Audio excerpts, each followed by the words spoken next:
you haven't heard from me in a couple of weeks, that's because I've had a lot of work to do and have not done a lot of touristy stuff recently.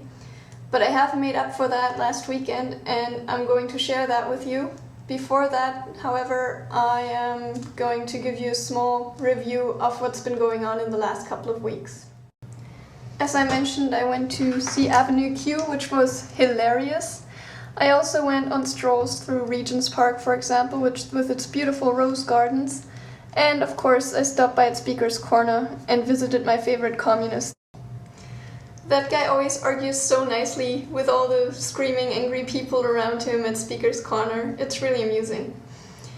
Now I'd like to invite you to go on a tour with me because I took a boat trip down the Thames River yesterday and went all the way to Greenwich, and I would like to show you the many different faces that London showed itself to me on that tour. So I boarded one of the boat tours at Embankment near the Big Ben, and that was also the first sight we got to see, Big Ben and the Houses of Parliament.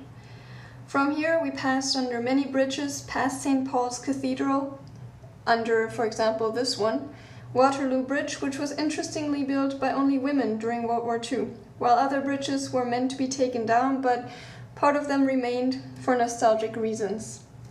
We passed Shakespeare's Globes Theatre and some contrasting modern parts of the city, like for example the futuristic City Hall, or also the financial district with a building that's commonly called the Gherkin in London. Then we came upon the Tower of London and passed underneath the famous Tower Bridge, of course. With that, we pretty much left the inner city behind us. Past many wharfs like Ollie's here. Wharf, by the way, means warehouse at riverfront. We saw the modern face of London with skyscrapers and funky houses like these ones. Finally, we arrived at Greenwich, where I visited an interesting place, this one. And in case I was lost as to what that big building with the nice English lawn was, well, it said so on the litter boxes. So, from the old Naval College, I went on to climb the hill up to the Royal Observatory, up there, from where you happen to have a great view over the city and the river. It's not just an observatory in Greenwich. Of course, it's famous for its meridian and the Greenwich Mean Time. And, well, the tourist I am, of course I had to take pictures with that.